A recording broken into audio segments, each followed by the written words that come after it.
YCP అధికారంలో ఉన్నప్పుడు కీలకంగా వ్యవహరించిన పెద్దిరెడ్డిని ఇప్పుడు వరుసగా చిక్కులు వెంటాడుతున్నాయి. తాజాగా ఆయనపై భూ కబ్జా ఆరోపణలు వచ్చాయి. ప్రభుత్వం విచారణ కూడా ఆదేశించింది. ఇంతకీ ఆ భూముల విషయంలో అసలేం జరిగింది?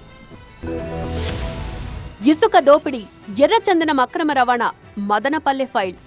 అధికారం కోల్పోయిన 7 నెలల్లోనే మాజీ మంత్రి పెద్దిరెడ్డిపై వచ్చిన ఆరోపణలివి. తాజాగా మరో వివాదంలో పెద్దిరెడ్డి చిక్కుకున్నారు. అదే భూదందా. పుంగనూరు నియోజకవర్గం పులిచెర్ల మండలం మంగళంపేటలో 70 ఎకరాలకు పైగా అటవీ భూములు ఆక్రమించి ఎస్టేట్ నిర్మించారు అనేది ఆయనపై వచ్చిన ఆరోపణ.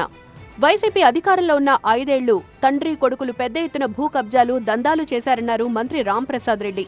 మంగళంపేటలో అటవీ భూములను ఆక్రమించి ఎస్టేట్ కట్టుకున్నారన్నారు. చిత్తూరు జిల్లా పులిచెర్ల మండలంలో 100 ఎకరాల్లో ఉన్న పెద్దిరెడ్డి రామచంద్రారెడ్డి ఎస్టేట్ గురించి ఒకసారి పరిశీలిస్తే ఆయన పేపర్లో డాక్యుమెంట్ పరంగా 26 ఎకరాలు వాళ్ళ పేరుతో రిజిస్టర్ అయితే సుమారు 100 ఎకరాల భూమిని కబ్జా చేసి కాంపౌండ్ వాళ్ళు కట్టుకొని అక్కడ విలాసవంతమైన గెస్ట్ హౌస్ ఏర్పాటు చేసుకోవడం జరిగింది. అంతేకాకుండా మదనపల్లిలో 5 ఎకరాల చెరువు ఆక్రమించారని, తిరుపతిలో మఠం భూములు కబ్జా చేసి కళ్యాణ మండపం నిర్మించారని అన్నారాయన.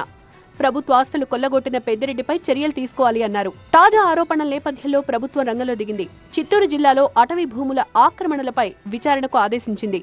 మంగళంపేట సమీపంలోని అడవుల్లో ఆక్రమణలపై ప్రాథమిక నివేదిక ఇవ్వాలని అధికారులను ఆదేశించారు డిప్యూటీ సీఎం పవన్.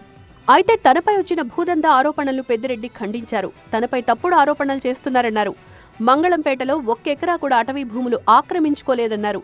25 ఏళ్లుగా ఆ భూములు తన అధీనంలోనే ఉన్నాయన్నారు. కుమార్ దాని మీద సర్వే చేయించి అదంతా కూడా రెవెన్యూ వాళ్ళు, ఫారెస్ట్ వాళ్ళు జాయింట్ సర్వే చేసి ఇది ప్రైవేట్ ల్యాండ్, ఇది ఫారెస్ట్ డిపార్ట్మెంట్కి సంబంధం లేదని కూడా తేల్చడం జరిగింది.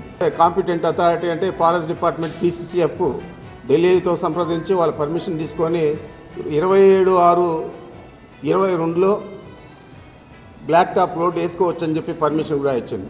పెద్దిరెడ్డి రామచంద్రారెడ్డి భూముల వ్యవహారం రాను రాను వివాదాస్పదమవుతోంది.